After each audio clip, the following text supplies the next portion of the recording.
This week, we welcome Brian Haugli, CEO at SideChannel, to discuss benefits of a vCISO. In the Leadership and Communications segment, boards should bear ultimate responsibility for cybersecurity. From WannaCry to AI, how CISOs became strategic leaders, the best leaders edit what they say before they say it, and more. Business Security Weekly starts now.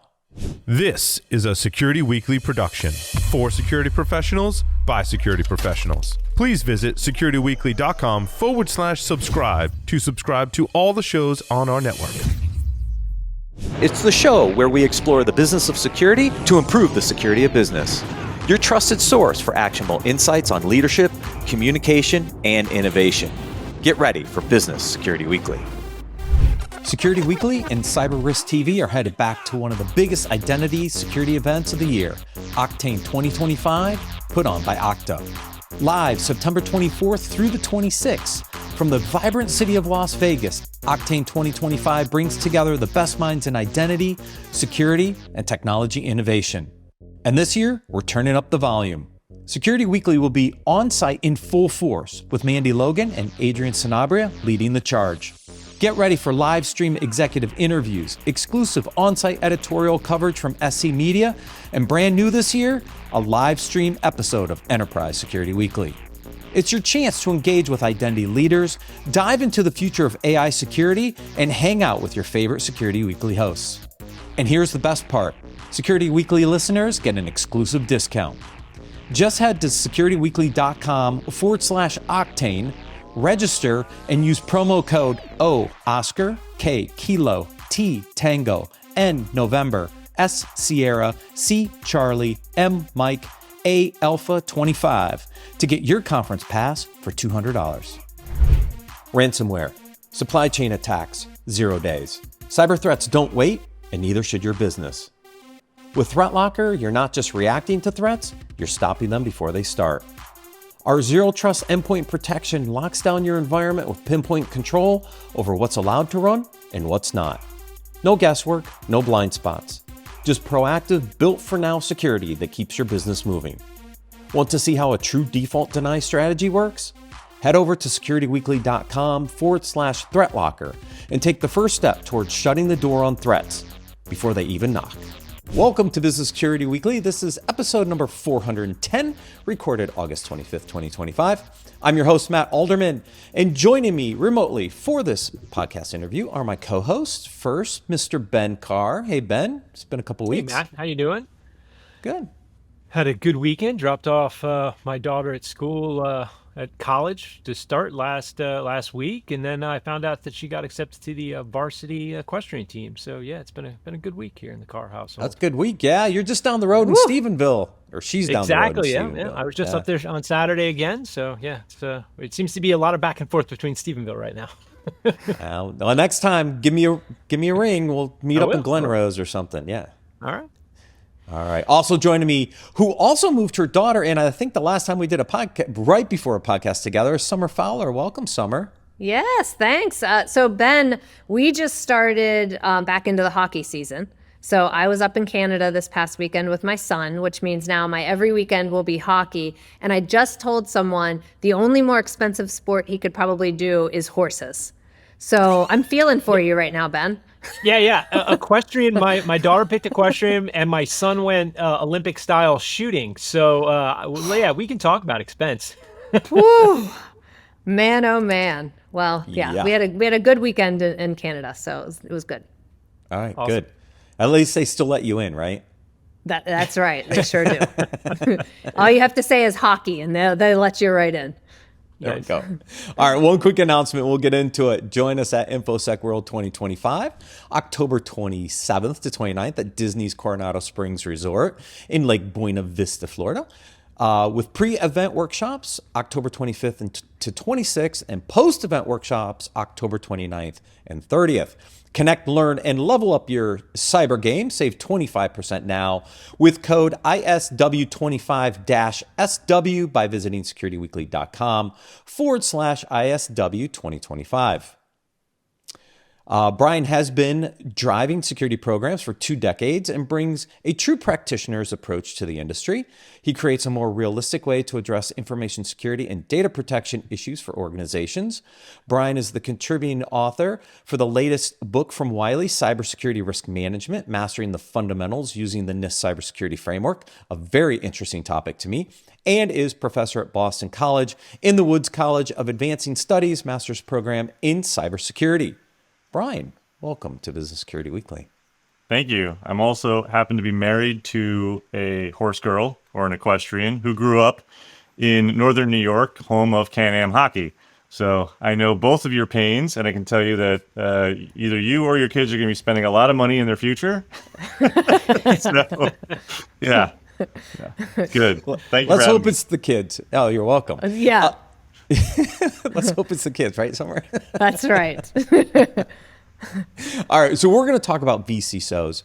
And you have a pretty unique perspective on the vCISO since you run a vCISO service. Before we get into some of the potential benefits of a vCISO, let's start a little bit with some of the kind of the trends, right? I've seen, and we've talked about it on the show, we've started to see this kind of uptick trend in these new types of services being offered. And I see a lot of my friends in the industry kind of really interested in doing vCISO work and not doing full-time CISO work anymore. So give us a background on kind of like what's going on in the CISO market. Well, the CISO markets, I think it's tough. I mean, people always ask me, hey, Brian, after you're done with SideChannel, where would you go be a CISO again? I'm like, I'm not going to do that job again. There's no way. And I've checked that box both commercially and in the federal space. So I love it, but man, that's got to be a tough job right now. Your friends are right to be kind of looking at, what else? I mean, the stability of that full-time role at a company, downsizing impacts, the high cost and the price attached to, hiring somebody like any of us to be in that seat. I mean, it's not cheap. So yeah, it's a changing market. But I'll tell you, having run now a pretty well set up sized vCISO firm, not all CISOs are going to cut it. Not all of them are going to do well because not all of them are good consultants. And that's the thing that you really have to be good at its core. You can be a great Fortune 50 CISO. You could operate well and do the great dance inside of the boardroom. But if you don't know how to be a consultant and act like a consultant and be in that role, you're not going to make it as a vCISO, whether you're running your own solo practice or you're part of, somebody's, delivery team. So Brian, that's it's a really great concept that you just drew out there. What would so for folks that are listening, let's say they're trying to make a decision between a CISO and a vCISO. What are the differences in the questions that you should ask when you're looking for a vCISO compared to a full-time CISO? Like as a service, if you're a company looking for that service, or if you're interviewing. Yeah. So I mean, really, unless you can financially afford, I mean, that's the first thing. Can your company financially afford the full-time role, right? Look at Hitch Partners, right? Does a great study and workup like every year on like the CISO role and a couple other guys too. I think Reynolds does it. What's the average price? East Coast average cost for a CISO full-time is like $500,000. West Coast, it's like $600,000, $700,000. That's kind of like, if you want an experience, I don't mean just like woke up this morning and like we're able to somehow get it through on LinkedIn that, I got my first CISO role and you're getting paid at director level. I mean like really qualified, name brand, experienced executive level.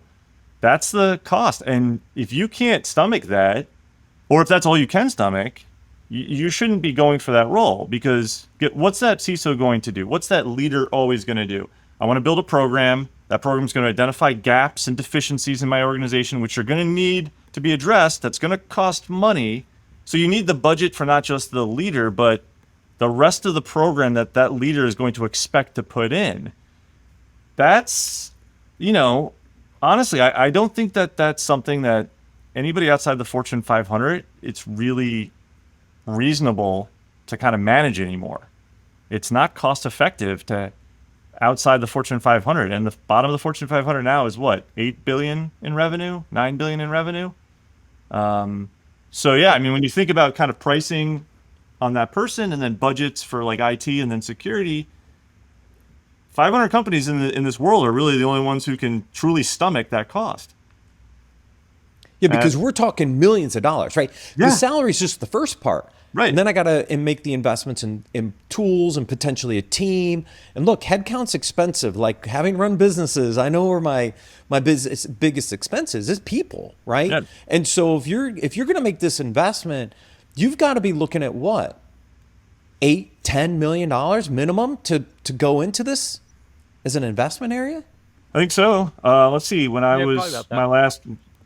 my last real job as a CISO was at a Fortune 500. We were literally number 500 on the list, right? And my budget was like 8, maybe 9 million, which was a fraction of the price from the job I had before that, working for the federal government. But either way, like that was probably bare minimum. That was having that. I didn't even have a full 24/7 SOC with that budget.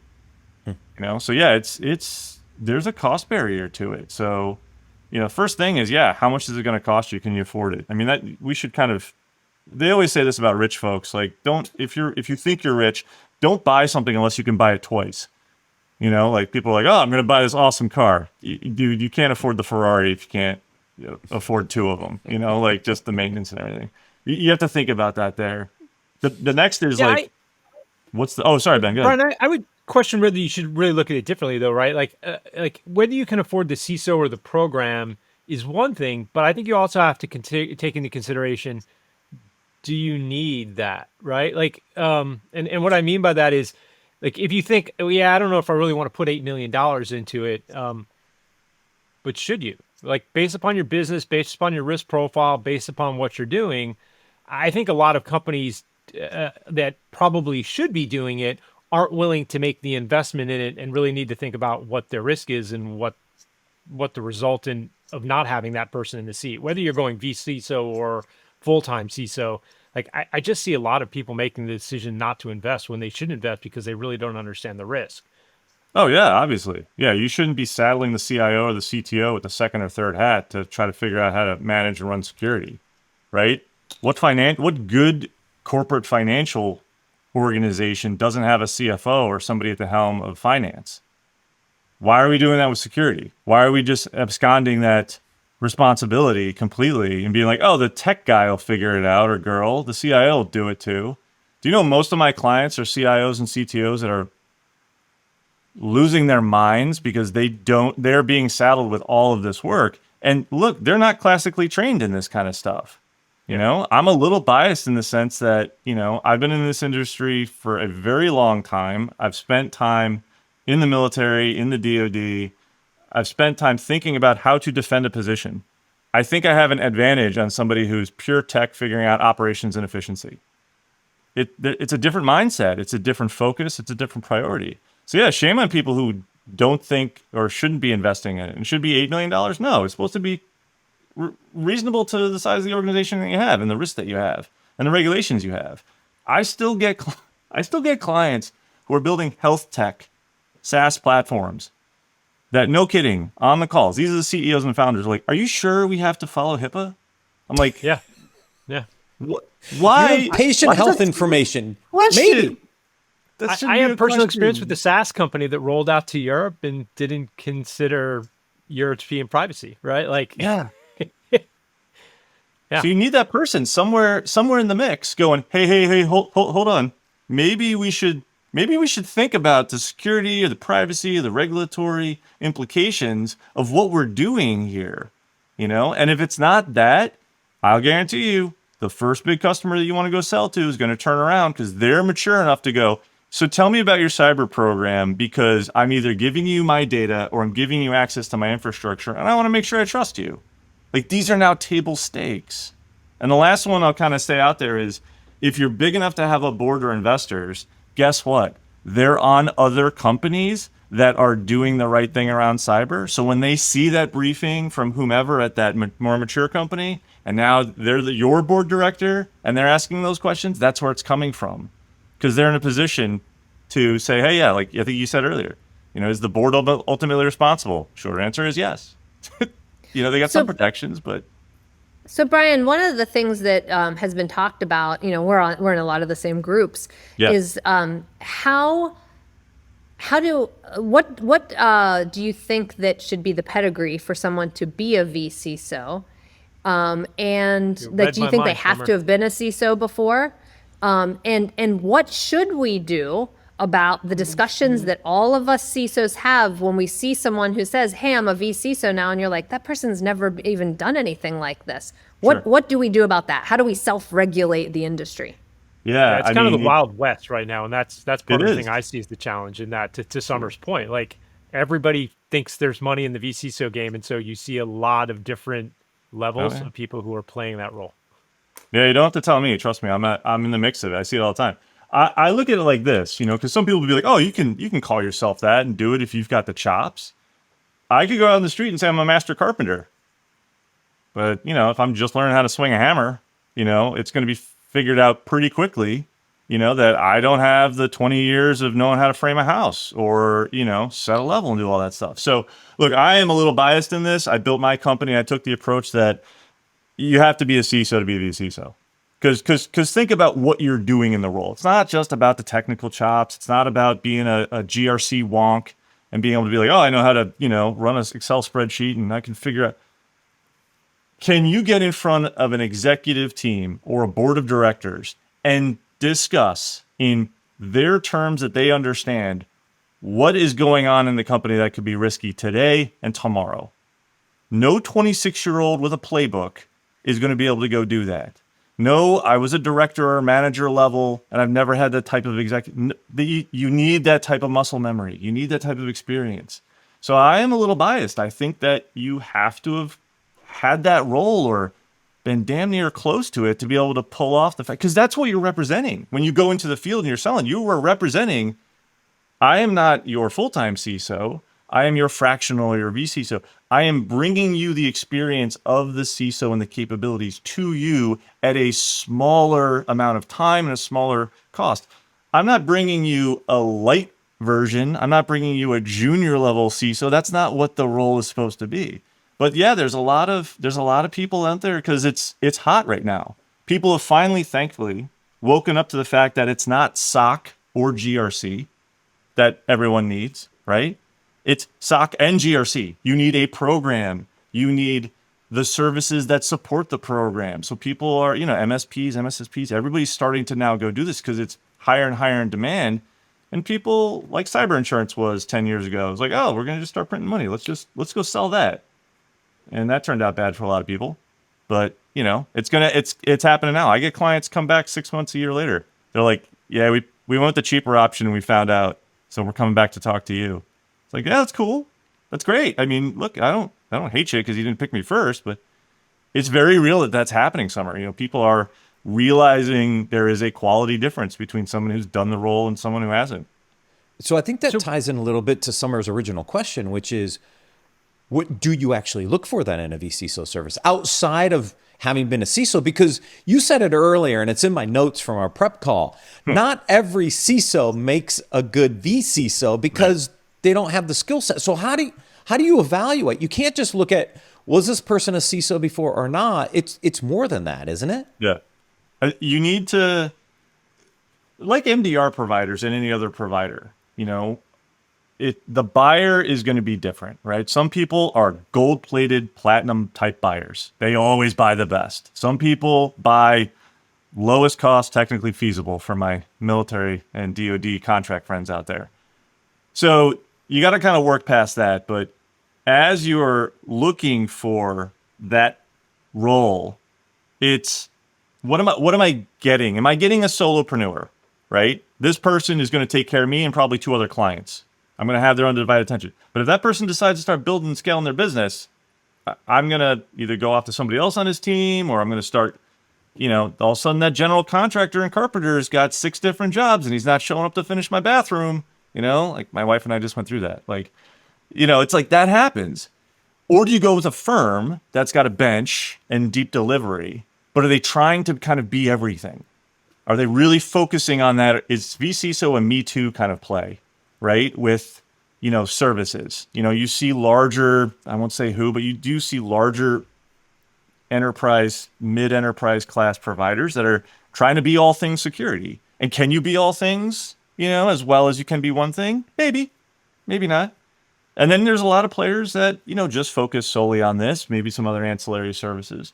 So you've got to look at the bench and the depth, because at the end of the day, it's a service. You're buying a service. You're not hiring a person. If you wanted to hire a person, you'd go down that route and find out that you can't afford it. And you'd be right back to, I got to get a service. So that's one thing. In there, you got to look for the pedigree. You got to look for the background. Ask for references, This is a tough one, though. I'll tell you, because you get a lot of people who are like, clients who are like, I don't want actually anybody know that we don't have a full-time CISO, or we only have a vCISO, or we just started building our cyber program. So you can't use me as a reference. You get a lot of clients like that. And I respect that. As a business owner, that's kind of tough to be able to handle, because you want to be able to shout from the rooftop, look at this amazing thing I did for a client. Like, you can't say that we're a client. So that's interesting. But yeah, ask for recs and ask for a walkthrough. Like, what's the first 30, 60, 90 days going to look like? Where am I going to be at in 6 months? Where am I going to be at in 12 months? If, as a client, I am willing to actually support this service I'm going to get. Not just, I got a service, I'm going to walk away, they're going to do everything. That doesn't work. You got to still be at the table, right? Because it's your business that's at risk that they're trying to help you with. You didn't just hand over the business to this service and just be like, yeah, you go figure it out. Like, that never works out, Actually, that never happens. Yeah. Brian, so that's a key point, right? I mean, the vCISO really isn't necessarily a managed service per se, right? It's somebody who's coming in and providing part of the time services around a CISO-like activities for a company. And so one of the things I think when I talk to people about this, I think, people have asked me, like, what should I look for when I bring on somebody, and what am I trying to get? And I think, what are the trade-offs that somebody should be aware of? Like, you're going to hire a full-time CISO. What do you get there versus you're going to hire a vCISO? You're obviously trying to save cost on some level. Sure. You're not going to have a full-time person. So obviously you're not going to get everything a CISO brings to do a full program build out. Like, what are the things you should expect a vCISO to do and to be able to deliver? And what are the things where, like, that's just out of scope? I mean, you're moving into more full-time work of a full-time CISO and a full-time program. Right. Well, the full-time stuff's easy to say, like, what do you should be doing? You're not going to get somebody who's going to help you define and develop the culture of the company, because that person isn't going to be a full-time executive at the company, right? You're not going to have that person in, those types of, corporate components that you'd expect out of executive leader or ELT. And that's fine. Maybe you don't need that other voice. You've got plenty of it going on, right? So that's fine. I mean, I think that's the one thing that you're like, all right, the stuff you're looking for is, are they still going to be able to standardize a program for me, create a repeatable set of, actions and playbooks? Can we templatize what we have? Can you help me actually scale this program? That's ideally what you're trying to offer as a vCISO to an organization is, I know how to scale doing this, because I'm not just doing this for you, I'm doing this for many others, potentially, if I'm doing well. So I want to bring that type of scalability to you. How can we think about not having to hire 4 GRC folks underneath this vCISO? What can we do with one, or something that's outsourced? Like, really tech enabling and bringing in more of this thinking. And honestly, a full-time CISO should be able to do that as well. They should probably maximize their budget, but like, you really are kind of in that mindset as a fractional CISO with clients. Enable the technologies that you already have. Did you already buy something you haven't turned on? Like, why are these 13 things that you already bought in AWS not turned on? Why aren't we maximizing, what we've already bought? Like, I love shelfware when I walk into companies, or my guys and teams work in the companies, because it's quick, easy wins. It's like, you already paid for it. Let's just turn it on. Figure out how it works. All right. Or we know how it works. Make it happen. There is an opportunity. This is great for that, like, larger middle market, where you've got the vCISO, and you work with the client to either hire a full-time manager or director security person, or GRC, or a SOC, so an analyst, or something like that full-time role, or even other fractional, roles in there to expand the team. Again, at some point, somebody's going to have to get hands-on and start doing some work. You actually probably don't want your vCISO doing that, because if you break down their hourly rate, you're paying $400 an hour to do firewall configs. God, no, don't do that. Right? So there's like that team structure, and then there's hopefully the ability for that person to be able to bring in a network of solutions that can help the client address gaps, again, without having to hire full time. And because the CISO, the fractional CISO is playing in a world of other service providers. And hopefully they're getting to know who's good and who's bad, what's working. They're also seeing what's working and not working at many other clients, right? And they're bringing that over to you, that client. So can they bring that in? It shouldn't just be like, I'm just going to sit here for 5 hours a week and like knock out these things. Like, I think the model and the value that should be coming out of providers like this is more of that, how can I actually help you scale this cyber practice without investing a ton? How can I bring in everything I'm learning from my world? And like right now, we've got like 40 people that are CISOs in our company, right? We've helped hundreds of clients. We've learned something from all of them of what to do and what not to do. And I swear we bring all of that into any sector, any client that we bring in. I think that's incredibly valuable for every new client that we get. Can people do that? I believe so much in past experiences, whether they're your full-time experiences or what you're seeing in the ecosystem. I'm also a big fan of ecosystems. If you guys read Ron Adner's Winning the Right Game, I'm just stupid about this book. But like, what's happening around us that we can learn from and bring in, every client should benefit from that. And that's how we have to think about, expanding and building the programs. And that's what I want to see come out of, that type of a role. That's what I want clients to see come out of that role.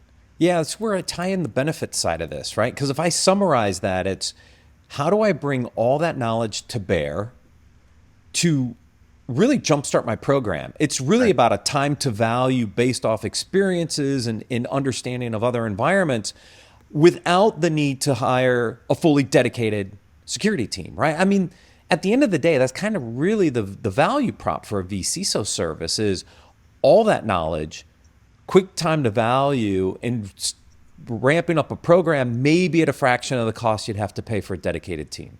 Sure. Well, look, I mean, think about the first thing you're going to do when you step in as a full-time CISO at a company.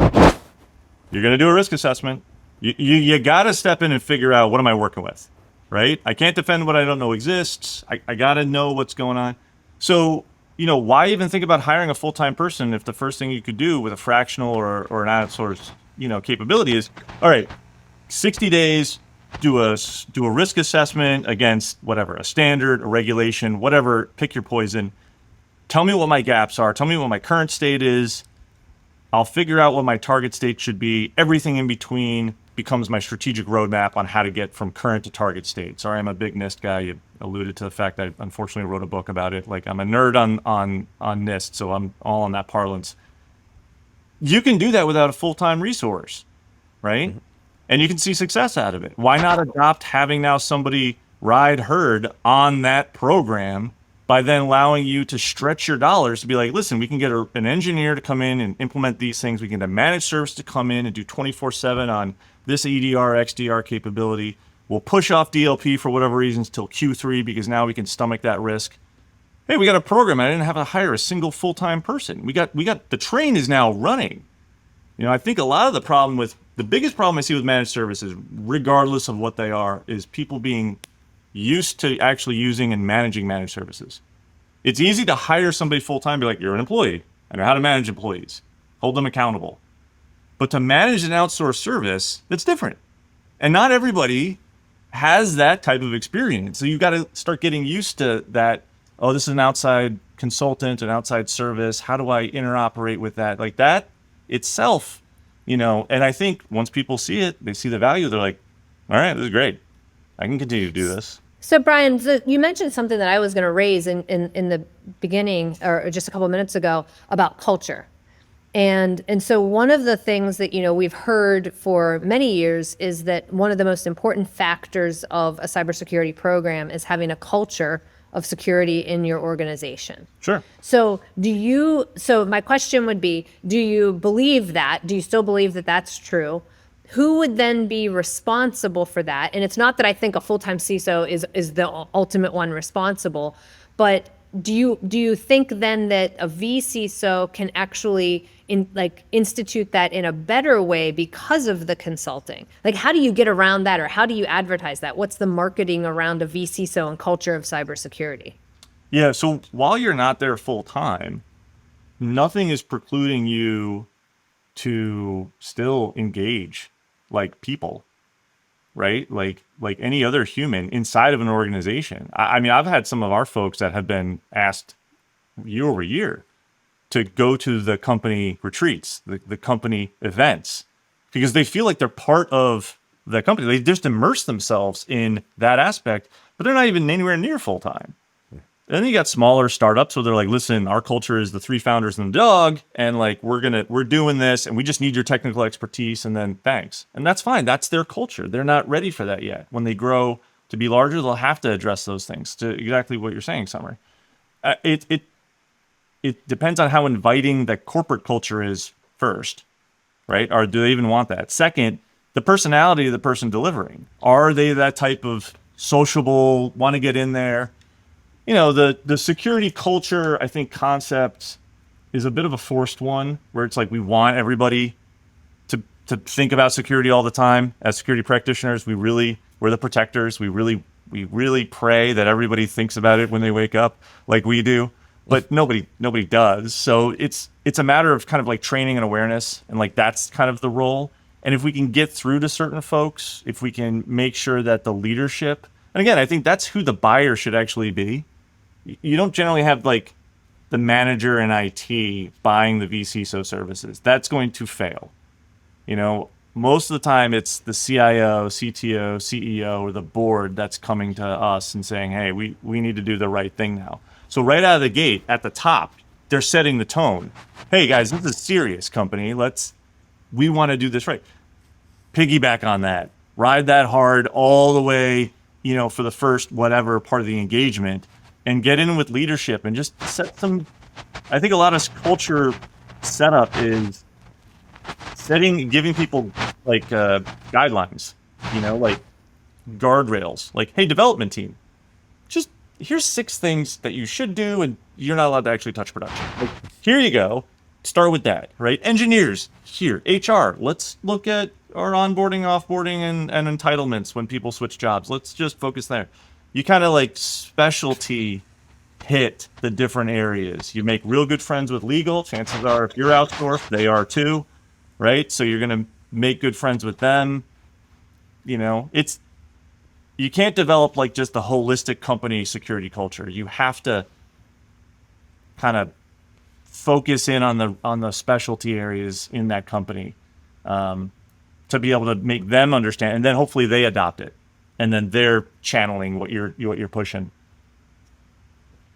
Sounds like a big fun puzzle. Yeah. I'm not gonna pitch like my company, but like I started this company literally because there's only 500 companies in the Fortune 500. There are 9 million companies in the rest of the US. Who is helping all of them? And like, I've just come from a space where, you know, I've always relied on smaller organizations to support my larger organization. It's just the nature of business now. And I was building the security programs at all of these vendors and smaller groups. And I was sitting there going, well, this can't be good, you know? And people literally just, they need help doing the right thing or figuring out what the right thing is. I mean, deep down, like I'm altruistic when it comes down to it all. Like running a business this is all new to me, but like I genuinely believe that like if we don't get good people helping these companies figure out what to do the right thing, we're gonna be in a bad position in a short order. Yes, absolutely. Brian, thank you so much for joining us on Business Security Weekly. Thank you for having me. Great conversation. Thank you. All right, so let's get into this week's articles. And I brought in some really, really good ones based on that last conversation. So I love this first article. It says, board should bear ultimate responsibility for cybersecurity. You don't say. Yeah. Who else? Who else? It's not the CISO. I mean, even it's part of that conversation with Brian, right? These articles were like flashing in the back of my mind. I'm like, Of course, the board should be responsible. But I guess the question is, how many boards actually realize they should bear ultimate responsibility for cybersecurity? Yeah, I think few, but I mean, if you asked how many boards realize they're responsible for the fiduciary aspects of the company, right, with regard to financials, they'd say, well, of course.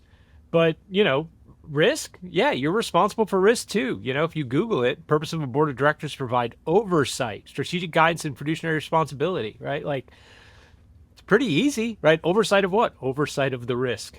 And cyber is probably, if you look at most companies out there, certainly in the top 3. And for most of them, it's the top risk that they have from an operational side. Yeah, absolutely. When I was reading this article, I mean, this quote from Amanda Finch was really, really interesting. If the buck stops with senior management, as the survey makes clear, a profession must take a more collaborative approach to security, ensuring the board is aware of the risks and included in major decisions. This means more learning for cybersecurity professionals, improved understanding of regulations, and developing better communication of risks to stakeholders outside the security function. Like Brian said, if you're building a product in the healthcare space, and you ask the question, do I need to be HIPAA compliant? There's a disconnect. Yeah. Yeah. So the thing that I found fascinating and a little jarring in this article was the statistics around 56% saying senior management should face consequences such as sanctions, prosecutions, or fines. And I was like, whoa. And then 34% believe the specific employee who breached policy. It almost felt like that paragraph came out of nowhere. Yeah, it did. And it's a really interesting segue into the second article because that's the interview with Dave DeWalt at Black Hat, right? So I listened to this interview and he makes the comparison to Sarbanes-Oxley, which is a comparison I've been making for years, right? Yes. Sarbanes-Oxley forced the board to understand finances as a fiduciary. And really kind of what's missing is that same requirement to enforce this from a cybersecurity perspective, right? And Dave talks about this.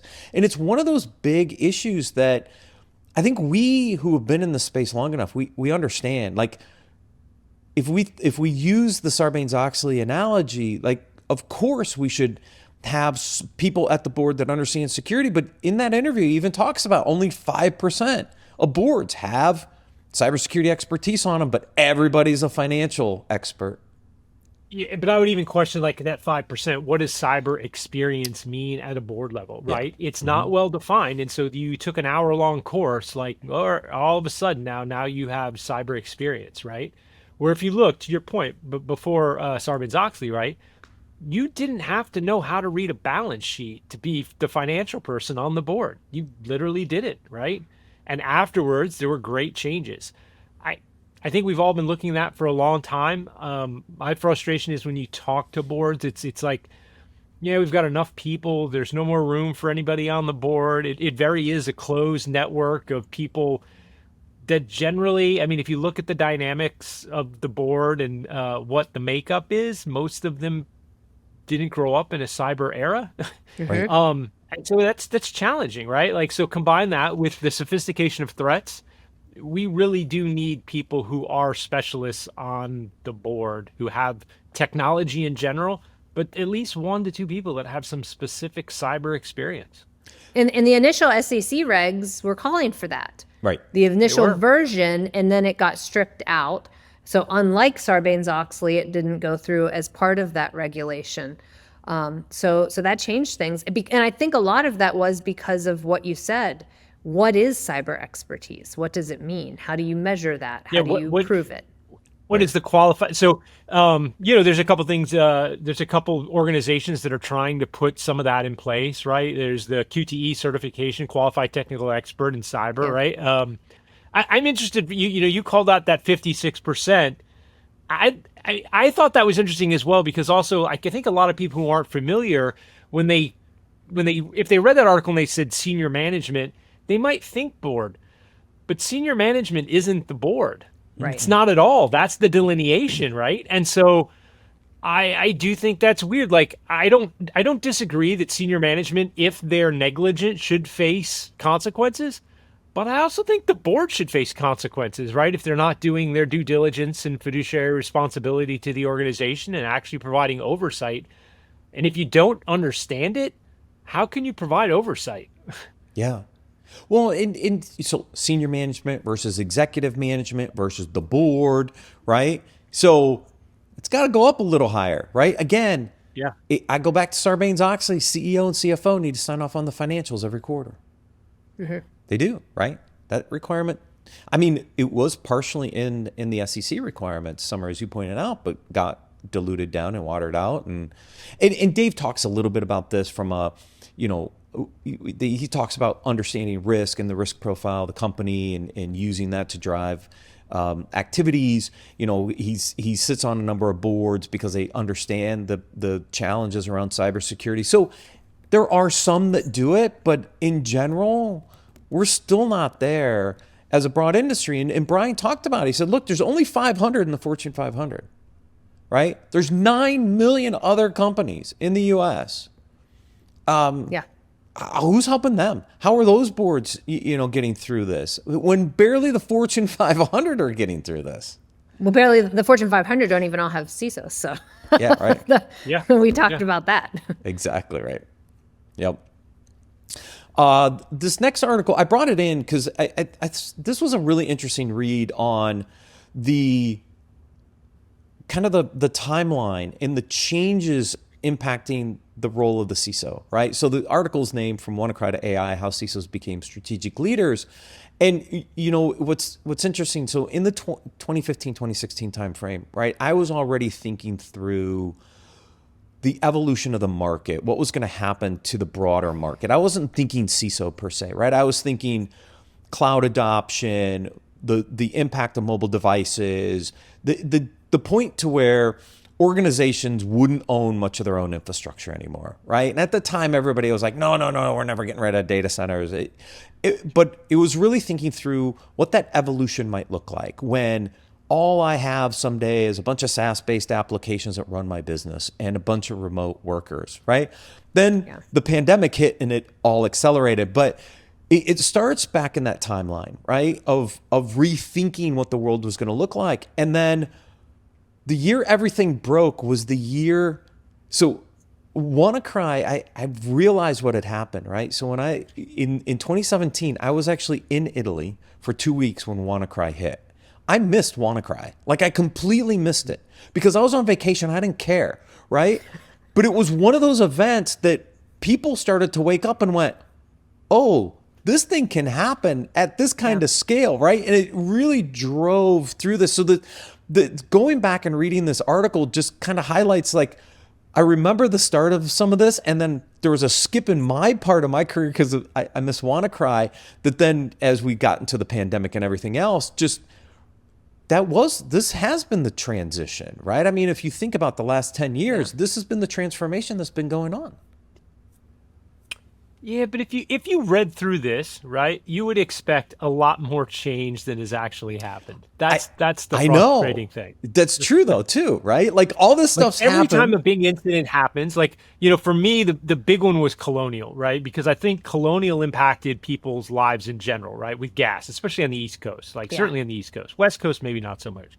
But when you saw the change and the impact to delivery of gas and not being able to fill up your tank because of a ransomware incident, that to me was a crystallizing moment where I thought, okay, we'll see real change. And we didn't, right? SolarWinds, for most organizations, had some level of impact or knew people that had impact at a corporate level. And I thought SolarWinds would make changes. And we just haven't seen, the hits keep coming, but we don't see the manifest change at a very high level. Again, we talked about, SOCs, right? Like, we haven't really seen that come out with teeth. Yeah. But do you think that's because even with SOCs, it wasn't necessarily changing the composition of the people on the board? It was training them. And now it's like a whole outside group that now needs to be a part of a board, right? It is, but two places, Summer, right? Like, so the board level, which we've talked about, but then just also like the response to a protective measure that companies need to take, that it's almost like they're not taking it seriously enough, right? I guess you could track that back to board membership, But it'd be, even if the board didn't have membership, it'd be easy for them to say, hey, we're hemorrhaging money, fix this problem. Or we're potentially going to hemorrhage money, fix this problem. And it's like, it's a passing, make it look like we're fixing this problem. Yeah. Do some stuff and then go away. Unfortunately, what needs to happen, right, is we need an Enron event from a cyber perspective, right? You need like a company ender of a yeah, massive you need scale. a company ender, right? Yeah. You almost need like pick a vendor in some weird market. It just literally has to go out of business. Just literally goes under. A public company, a large public company, just literally stops operations. That would be a catalyst, right? Because that's kind of what Enron was in some respects, and even in the MCI stuff that forced Sarbanes-Oxley. I think the challenge is, yes, we see all these things happening. We see the need for the shift. We see the transformation happening within the role, but not necessarily within the organization still. And so what forces the organization? Well, when the organization's gone and there's a hole and there's a bunch of investors standing around going, what the heck just happened? Like, then we probably get there, unfortunately. So I had somebody tie this back to like investments, right? And if you look at companies that have had an event happen, and you track what the stock price is, usually if Down, relatively then flat back. line, you see a bump down, but you often see a bump back up, right? There's the dip, but then the bump comes back. I know. And a lot of times it comes back a little higher, and they go on. Yet there's no fundamental change that's happened to the company. Nope. Internally to make it less risky. And so as a result, I think investors look at it and executives look at it and go, there's no there, right? Like there's no impact. There's no long-term problem. And so I think you're right, Matt. It Like, has to be an until extinction we level actually event. see- Without somebody going extinct, literally, without a company completely imploding, going under, we may not see that change at the organizational level. That's the scary part. Yeah. Yeah, and that could have a very large impact. Yes. Because when a bunch of shareholders are standing around going, wait, what happened to my investment? Yeah, it all just vaporized. Then you might get a change. Anyways. First leadership article for this week, why leaders should bring their best self, not their whole self to work. This has been my favorite article Summer, to do you date, bring by your the whole way. self?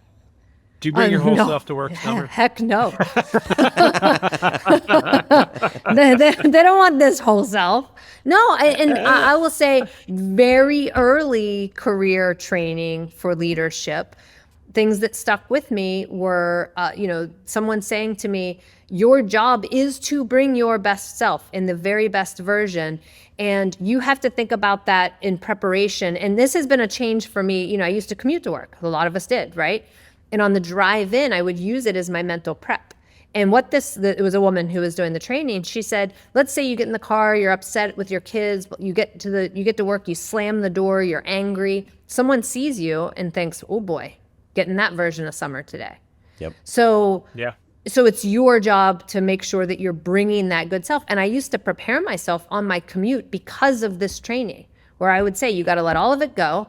I know you're angry that your kids, did XYZ this morning, or your husband this, or you tripped a nail, or you broke a heel, whatever, but you got to bring your best self. Now that we're not doing that commute, you have to find a different way to do it. Right. And so I really did have to find a different routine in the morning to clear my space to bring my best self. And I love this article, and I could not promote it enough. I think you have to do it on the other side as well, like leave work at work and not bring it home with you. And I think you're right. Like COVID I'm made lousy it really at that hard one. where it crossed boundaries, right? Like it made this, like there was no difference between work and home. And so I think that's worse. There was a really good piece of this article where like, unfortunately, power tends to unmask these traits. The more senior to the role, the more license you have to indulge your worst instincts. I've seen that in a lot of leaders, right? Where they just think I can do anything I want because I'm the senior executive here. That's not good. Like bring your authentic best self, not your full authentic self. So Summer, as you were describing that prepare for the office, right? I started to think through my daily routine, and I'm like, that's what I'm doing. It's not conscious. It's like subconscious, right? Like the first thing in the morning is there's a certain routine I have every morning before I get on a call, right? And what that routine is kind of kind of getting all the stuff away and getting ready to go into work, right? But I didn't think of it that way, right? Until you just brought that up is, we all have our routines. And then Ben, to your point, there's a certain point in the afternoon where I'm like, I have to walk away. Like I have to just walk away. You've got to get up, go. Typically in the summer, we go out to the pool and I just dive into the pool and just like it's almost like a cleanse of the day, right? From a work perspective. You have to wash you're it like, away, and then you're like, okay, I'm ready for the evening. Like we do these things, but sometimes we don't know why until we read an article like this and we're like, oh yeah, that's what we're doing. And Ben, you've given me a new thing I need to practice because I am lousy at the other way. I've been good, and it's a very conscious effort. And actually, I think I mentioned this before, when I'm now in an office or with a group of people, my patience is so much lower because I'm used to being on my own schedule in my house, in my home office, that I actually do need to do a preparation and think about that. But I'm doing a disservice to my family because I don't do the opposite. I get up at the end of my last meeting, I walk out, and I'm like, oh, you won't believe what happened today. Right? Or it's excited. So I need to find an end of day routine. Mm-hmm. Yeah. We have a pond near us. Maybe I'll jump in the pond. There you go. Well, something like you have to figure out how to turn it off, Summer. Yeah. Yeah. You do. Next article. Cybersecurity talent crisis isn't going away. Build, don't buy. Really interesting article of how Sony builds their strategic talent pipelines. Interesting. I don't know what you think, Summer. I think it's a really good concept to build internally and find those paths, but the crisis isn't going away. I mean, like, I don't know. Like, there's talent out there. There's a lot of people out there I know, like, I've seen, like, looking for roles that are good people. And I just think we've got to be, one, more open to looking for talent outside of our normal pipelines. Look for people who maybe, you're passing over for some weird thing. Like, they happen to be in Nevada. You want someone in Florida. Does a role really need to be in Florida? I mean, I'm a huge believer in kind of like we have to think about a different way of working moving forward. It doesn't mean you don't manage people the same or better. It means like you open yourself up to it. And then just because you're looking for the perfect candidates don't exist. They're just not real. Like, and if you keep looking for that, you're going to miss out on some really great people that are going to bring a lot more to your organization than that perfect person would because they already fit a mold that you're expecting versus somebody who's going to challenge you. So I agree and I disagree with this article, but that was my thought. Well, we keep saying that there's a talent crisis out there, right? This has been going around for a while. We've talked about it as a skills gap issue or what it is. But you're right, Ben. There is good talent out there. I still have a lot of friends out looking for jobs. So the talent's there. Maybe they're not in the right location, but there's been a lot of layoffs recently. There's been a lot of large companies that have laid off like good talent, and they are out there right now. Actually, it's actually a good time to search for somebody right now. Yeah, but I think this article is you can use these techniques to also go find some of that other talent outside of your region and internal talent, right? Both, right? Yeah.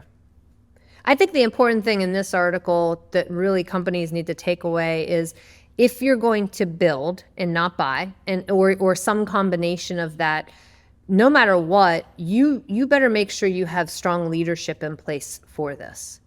And so you need to invest in building your leaders who can either build the talent internally or find the right people.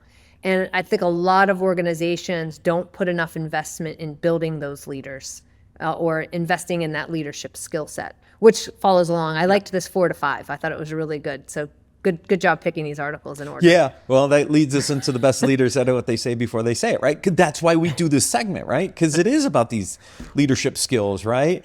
And again, this is all about business communication because as you're building that pipeline, as you're building the security culture, like these tips in here are going to help you be a better communicator of what you really want to get across, right? And it talks in the early part of the article, it talks through the different speaker types, but I really went down to how to hone the skill of strategic editing.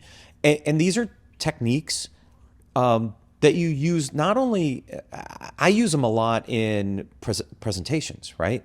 And really understand like how to present and communicate, pretty sometimes difficult topics and how to simplify them and make them easy, right? And so these are a really great set of skills to kind of learn and hone and master, really, at the end of the day. Yeah, absolutely. And this one I think is continuous coaching of yourself, of your teams, and it does go back to some of the other things, the other part about bringing your best self. What does that mean from a transparency standpoint? That does mean editing portions of what it means to be transparent, yes. Right? And bringing that. So this one flowed along perfectly with the others, and I couldn't agree more. I liked this article as well. Now I threw in a seventh. I threw in this last article only because these are my wife's two favorite people. You by threw the in way. an hour and a half YouTube, but okay. you went controversial. Jordan Peterson, I like that. I did. Well, here's why. No, I got to tell you guys the story why I picked this article.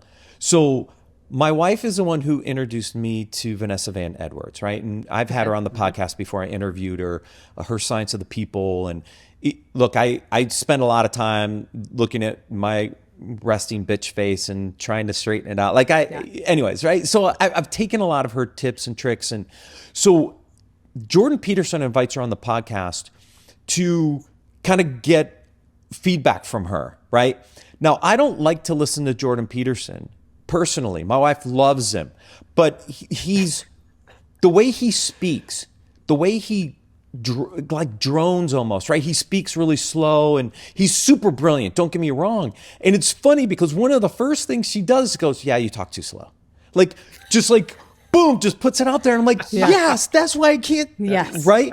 And so this is you want to understand how to overcome awkwardness, and you want to understand getting real live feedback one-on-one. This is such an awesome video to watch, in my opinion. I haven't even gotten through all of this one. Honestly, I told Ben, I got through about 45, 50 minutes of it. But I loved the first 45 to 50 minutes so much that I sent it to my kids. And that's when I love something. Because I'm like, this is important. It is. I told my daughter that I just dropped off at college a couple weeks ago. I said, this is very important from a confidence standpoint, from all of it and how you present yourself. So I think this is one I'll share at work as well, because it really hits a lot of great points. Yeah, the thing I have to do with this one is I have to speed it up. So I play it at faster speeds because, again, I need Jordan to pick up the pace, right? So I have to listen at 1.5 speed, which makes Vanessa a little too fast almost. But it's it's the only way I can get through this, because every time I listen to a Jordan Peterson podcast, I want to fall asleep. Love it. Oh, that's why I threw it out here. So people, you want to understand how to overcome awkwardness when you ask the questions directly, what's wrong with me? This is a really good one to watch. Yeah. And this one goes along with, it's performance review at my work. That whole feedback is a gift. Yeah. Right. And that whole concept, which is a tough one, but it's so true. And giving people you got to be feedback. ready for feedback, right? Yeah. You have to be open to accepting the feedback, and it can be really valuable if it's done in the right way. So, I mean, that's, I think, something to learn from this is how she presents that feedback. It's valuable, and she's not coming from a negative spot. She's just, talking through stuff and explaining how it's perceived. And so I think that if you take that in, you can respond and make changes that can pay dividends. Exactly. Makes you a better communicator. Makes you a better leader. Makes you, these are all these skills that tie together, which is why I threw this one in there. And we'll try not to draw out the conversation with you, Matt. Thanks, Ben. One and a half. Thank you, both of you, for joining me today. Thank you, everyone, for watching and listening. Next week is Labor Day, but don't worry. We have a pre-recorded segment on security money, along with an interview on how 20 years of consolidation in cybersecurity took 200 companies down to 11. Don't miss it. We'll see you again in 2 weeks on Business Security Weekly.